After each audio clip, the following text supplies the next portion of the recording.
An indicator can be amazing all by itself. But what if you could add something else to make it different, or even better? Last week, we talked about stacking indicators. This week, we've got an improved indicator which has a little something extra on the front end, so the finished project is ready for you, the trader. Let's find out if this week's treat has the good stuff. Created by Constance Brown and highlighted in one of her books in 1999, she took an existing indicator called the RSI, or Relative Strength Index, developed by a famous guy named Wells Wilder back in 1978. Her version is unbounded, another word for not constrained between fixed limits, and added a momentum component. It's classified as a below chart, two lines cross, confirmation indicator. Before we jump into the chart analysis, we wanted to mention a couple of things. First, we made some changes to the indicator's appearance.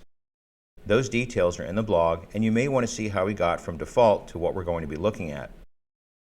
There are 9 variables in the settings menu, probably the most we've ever had in a profiled indicator.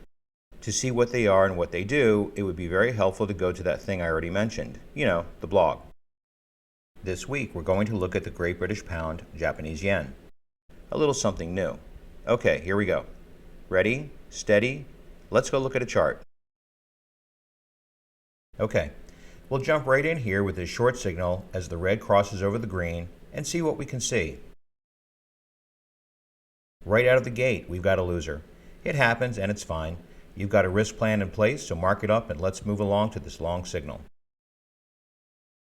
If we're solely using this as an exit indicator, we'll be chalking up another loser.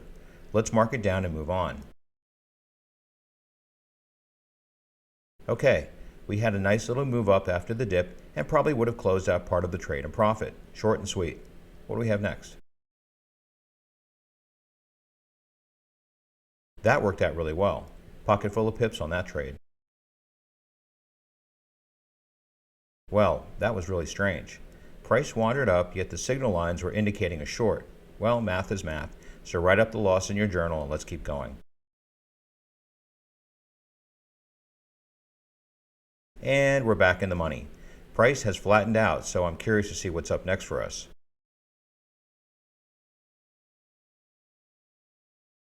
So price moved sideways and then took a dip here. More than likely, the first half of your trade ended in profit and the second half would have been closed out on the exit close to break even. Now we've got a long signal. We had a small but profitable trade there, all good.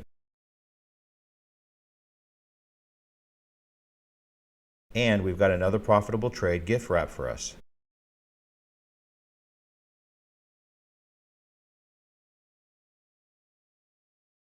That was great. Lots of money there for us. It would have been interesting to see how much the second half of your trade would have pulled in when it closed. That was some ride down. We had some strong moves there, which would have provided some real profits on both half of your trades. Well done. And a nice finish to the video and profit with this last trade.